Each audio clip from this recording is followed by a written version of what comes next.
¿Qué tal amigos? ¿Cómo se encuentran? En este episodio analizaremos el simbolismo de un elemento litúrgico de casi toda religión antigua.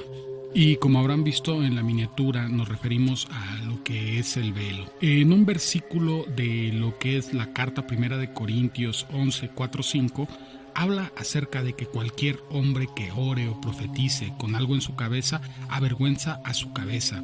Y la mujer que ore o profetice sin algo en su cabeza avergonzará a su cabeza. Y esto en realidad es muy paradójico y muy confuso, ya que esto fue lo que expuso en su primera carta a los Corintios el apóstol Pablo.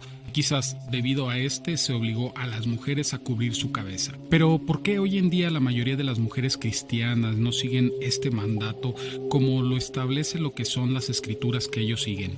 Ya habíamos visto en el episodio anterior que los cristianos en realidad son ateos, ya que ellos en realidad no practican lo que creen o una creencia, sino que únicamente lo moralmente actual. Otras menciones acerca del velo también se encuentran en la carta primera de Corintios 11 del 12 al 16. Pero en realidad lo que es esto es un argumento de género, porque se menciona que Cristo es la cabeza del hombre y el hombre es la cabeza de la mujer. Y según este pasaje, el hombre es un reflejo de Dios, pero la mujer solamente es un reflejo del hombre. Y en estos versículos encontramos algo muy interesante, ya que habla acerca del largo de cabello en los hombres, ya que es degradante para un hombre tener el cabello largo, pero para las mujeres es la gloria. Como se nos ha contado en las historias de la antigüedad, en las historias del cabello largo como Sansón y Dalila. Pero ya en otro episodio hablaremos acerca del simbolismo de lo que es los elementos de la cabeza, que uno de ellos es el cabello. Pero como lo es actualmente, lo era en la antigüedad.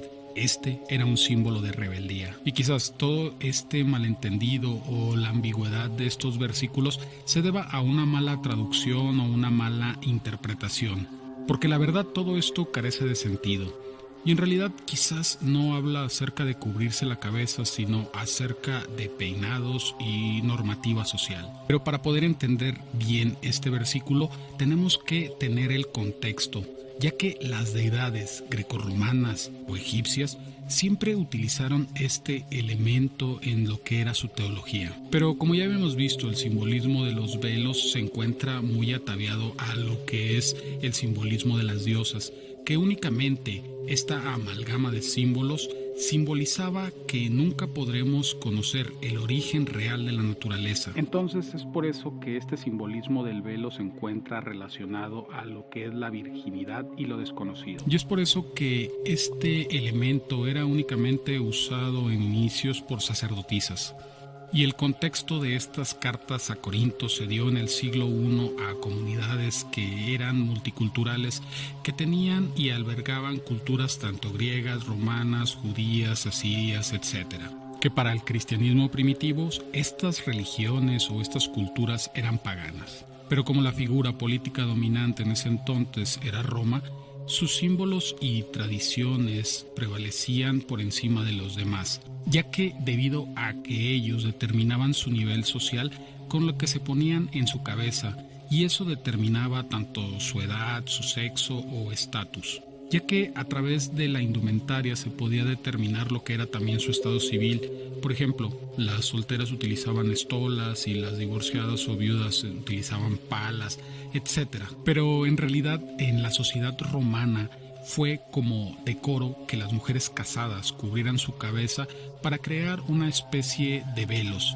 Y estos eran muy comunes, como ya he mencionado, en las mujeres casadas y las mujeres que poseían un alto estatus social. Y como la historia siempre es contada por quien la ganó, en realidad el círculo conservador siempre ha estado a la batuta de la elaboración de la historia, tratando de crear en realidad una imagen de una cultura con muchos valores y riqueza cultural. Pero la realidad es que este velo no era obligatorio, sino que únicamente era la muestra de estatus. Y estas modas es como los partidos políticos de hoy en día, ya que no simplemente transmitían estatus social, sino que moral, y se consideraba a la persona que atendía a esas tradiciones como una persona conservadora, con esa virtud sexual y de comportamiento. Pero quizás todo esto es cháchara, porque estos argumentos, como les había mencionado, están compuestos por los escritores de la historia, hombres romanos conservadores. Y aquí hay algo importante para entender en realidad el primer versículo que habíamos leído,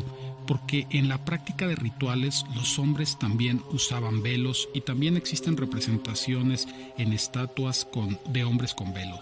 Esto lo podemos ver en la primera carta de Corintios 10:20, donde se asume que los romanos, o sea, los paganos, hacían los sacrificios no a Dios, sino a los demonios, ya que con los velos en los romanos eran estatus, y Pablo hablaba de que el hombre no usaría muestra de estatus, es decir, eliminar este elemento para no crear rivalidad. Otro argumento que existe es que en la primera de Corintios 11:10 dice que la mujer debe de tener cubierta la cabeza por los ángeles. Bien, ¿y a qué se refiere este versículo? Ya que los cristianos y los judíos veían a los ángeles como vigilantes que estaban presentes en los ritos.